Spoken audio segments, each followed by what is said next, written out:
Vous avez cette sensation, celle d'être prêt à changer, de vouloir aller de l'avant, de sortir d'une boucle, de recommencer. Mais malgré tous vos efforts, quelque chose vous retient. C'est discret, presque imperceptible, mais réel. Vous prenez des décisions que vous n'appliquez pas. Vous vous fixez des objectifs que vous sabotez sans le vouloir. Vous voulez évoluer, mais un poids invisible vous freine.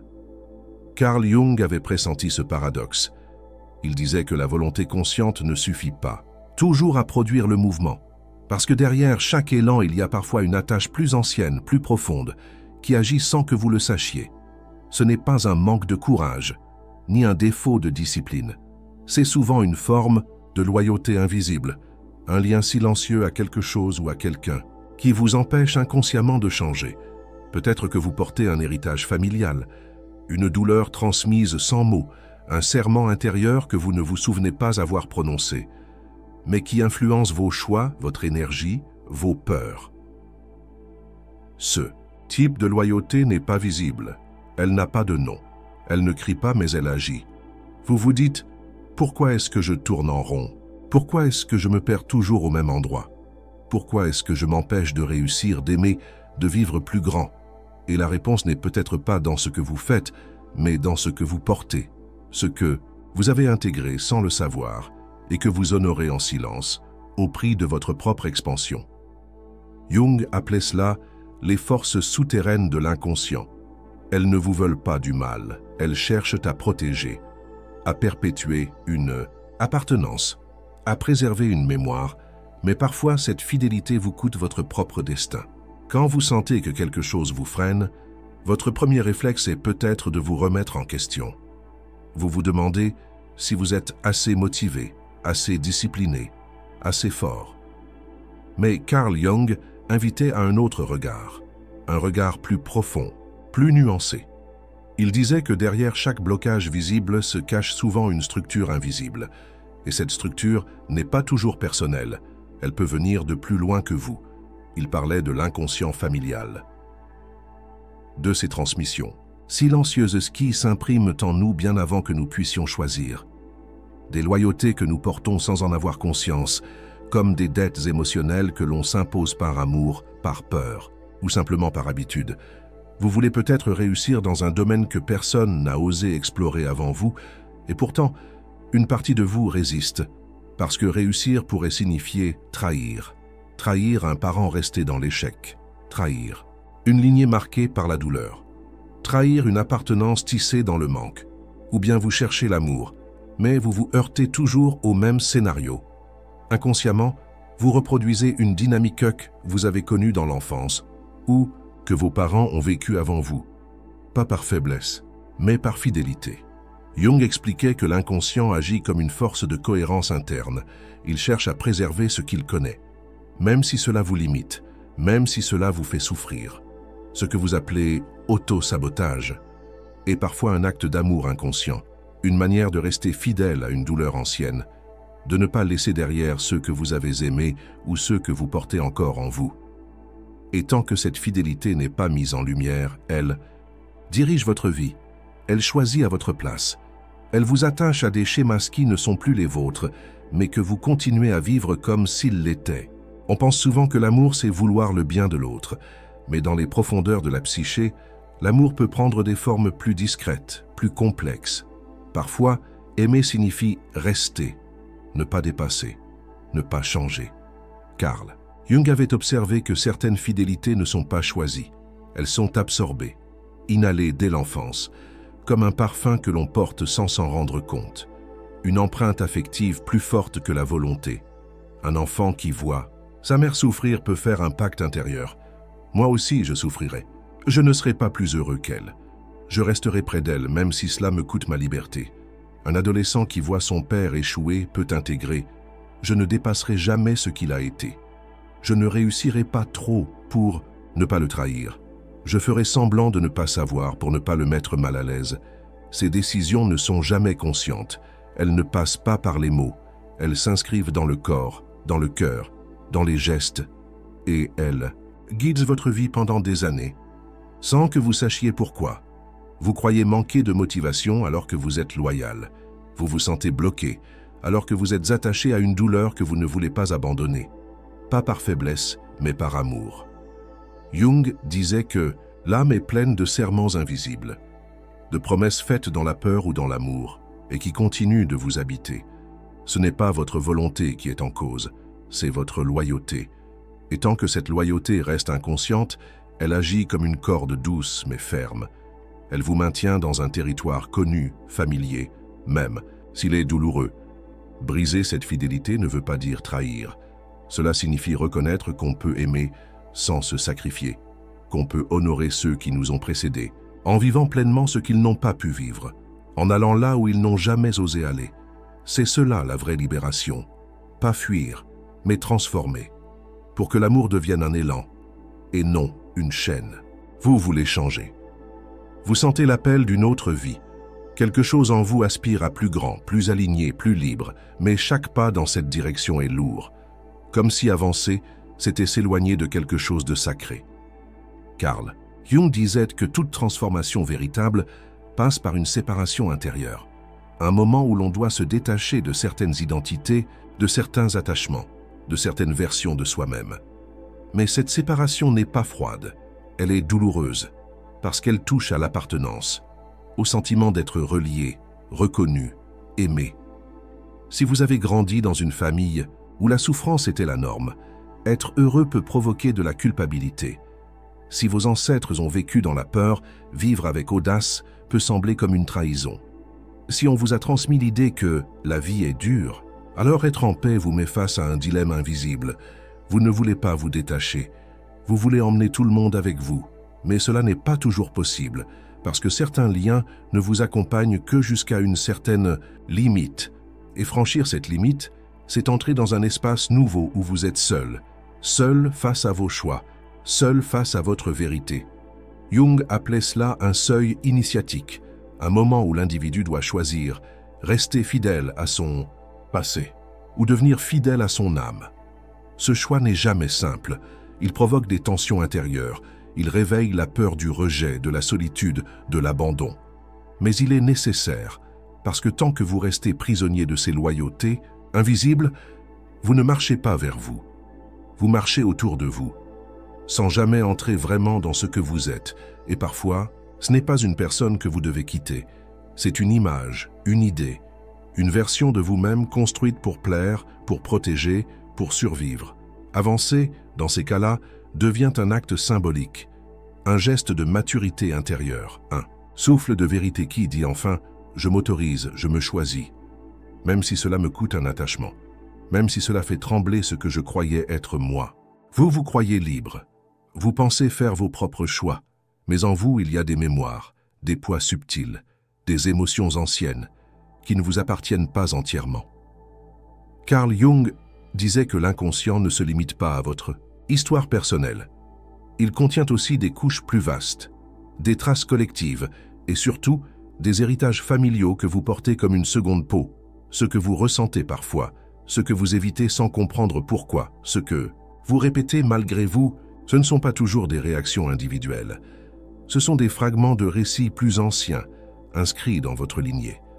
Peut-être portez-vous la peur d'un aïeul exilé, la colère d'une femme qu'on a réduite au silence, la honte d'un grand-père tombé dans l'oubli, la tristesse d'une mère qui a renoncé à ses rêves, et vous croyez que cela vient de vous, parce que c'est en vous.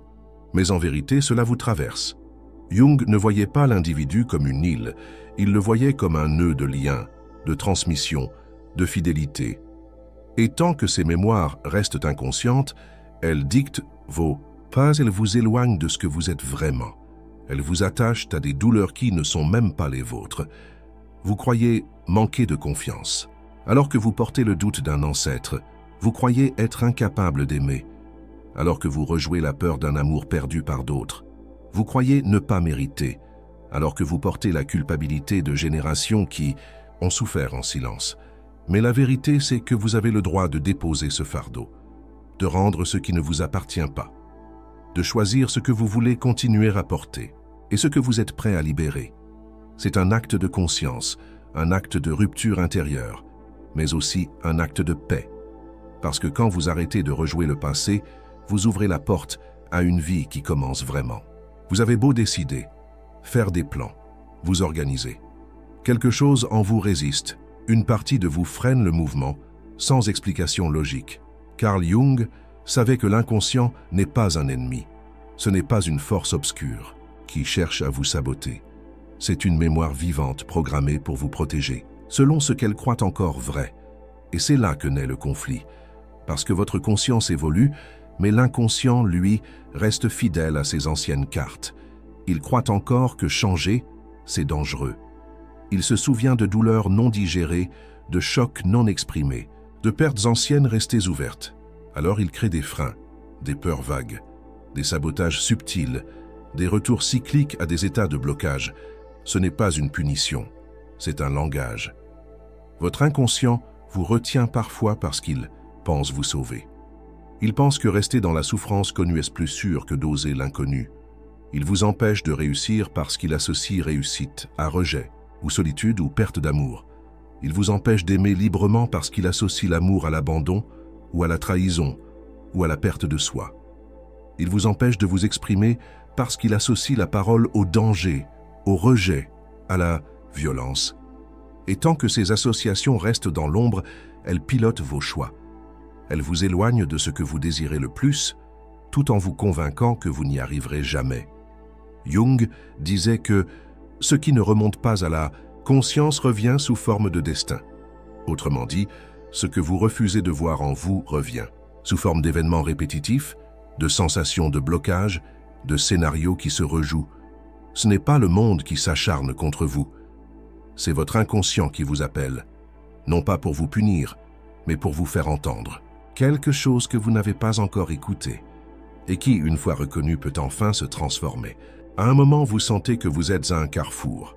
D'un côté, une vie qui vous étouffe mais que vous connaissez bien. De l'autre, une vie qui vous appelle mais qui vous effraie. Carl Jung disait que tout changement réel demande une mort symbolique, pas une fin brutale, mais un détachement, une séparation intérieure, une décision invisible qui transforme tout. Et cette décision, ce n'est pas de faire plus, ce n'est pas d'ajouter des pratiques, des rituels, des efforts. C'est un geste intérieur. Clair, fermement doux, une phrase simple que vous ne dites peut-être jamais à voix haute, mais que votre être tout entier commence à prononcer « Je me libère de ce qui ne m'appartient pas. Je choisis d'avancer, même si cela signifie lâcher certaines attaches. Je reste fidèle à ce que je suis devenu, pas seulement à ce que j'ai été. » C'est un choix qui ne se voit pas toujours de l'extérieur, mais à l'intérieur, il déplace des montagnes. Jung savait que la fidélité excessive est un piège de l'âme. On croit qu'en répétant le passé, on honore ceux qui nous ont précédés, mais souvent, on ne fait que prolonger leur douleur. La vraie fidélité, c'est d'aller plus loin, c'est de guérir là où ils n'ont pas pu, c'est de créer là où ils ont été brisés, c'est d'aimer là où ils ont fermé leur cœur. Et ce geste ne renie rien. Il transforme. Quand vous osez ce choix, vous entrez dans une solitude nouvelle, une solitude fertile. Non pas l'isolement, mais la pleine responsabilité, le face-à-face avec vous-même, sans les masques, sans les attachements qui vous rassuraient. C'est dans cette étape que naît la vraie liberté. Pas celle des apparences, mais celle de l'âme, celle qui vous permet d'être vous, même si personne autour de vous ne comprend. Même si tout vous pousse à revenir en arrière, et cette fidélité nouvelle à vous-même devient le point de départ d'une vie qui n'est plus dictée par le passé mais offerte à l'avenir. Rompre une loyauté invisible n'est pas un acte contre quelqu'un, c'est un acte pour soi. Et paradoxalement, c'est aussi un acte pour les autres. Parce qu'en vous libérant, vous libérez une chaîne, vous brisez une répétition, vous ouvrez un espace neuf là où il n'y avait que des échos du passé. Carl Jung disait que devenir soi, c'est cesser de vivre à travers les autres. C'est laisser tomber les identités héritées pour laisser émerger ce qui était là depuis toujours, mais étouffé sous les masques. Et quand ce mouvement se produit, quelque chose change profondément. En vous, le poids diminue, le regard s'éclaire. Les liens deviennent plus vrais, parce qu'ils ne sont plus construits sur la peur ou le devoir, mais sur la présence. Vous n'avez plus besoin de prouver, ni de vous excuser d'exister. Vous commencez à vivre avec plus de justesse, plus de paix, même si tout n'est pas parfait autour de vous. Rompre un pacte invisible, c'est arrêter de rejouer des douleurs anciennes. C'est dire stop à l'héritage de la honte, à la fidélité à l'échec, à la répétition de la peur. Ce n'est pas oublier vos origines, c'est les honorer autrement. Non en les imitant, mais en les dépassant. Non en vous enfermant dans leur mémoire, mais en créant une suite différente. Et souvent, ce que vous pensiez perdre, vous le retrouvez autrement. Une relation abîmée peut se transformer. Un amour étouffé peut respirer. Un silence familial peut enfin devenir une parole vraie. Parce que quand vous changez votre place intérieure, tout votre système change avec vous. Vous devenez un point d'appui. Non pas pour porter les autres, mais pour leur montrer qu'une autre voie est possible. Et ce que vous gagnez, ce n'est pas seulement de l'espace ou de la clarté. C'est une force tranquille, un ancrage nouveau, une capacité à rester debout, même quand tout vacille. Parce que cette fois, vous êtes là, entier, libre et enfin fidèle à ce que vous êtes. On parle souvent du courage comme d'un acte visible. Prendre une décision radicale, changer de vie, briser une relation. Tout recommencer. Mais le vrai courage, celui dont parlait Carl Jung, n'est pas toujours spectaculaire. C'est un courage intérieur, silencieux, invisible, aux yeux du monde, mais bouleversant pour l'âme. C'est le courage de regarder en face ce à quoi vous êtes encore attaché.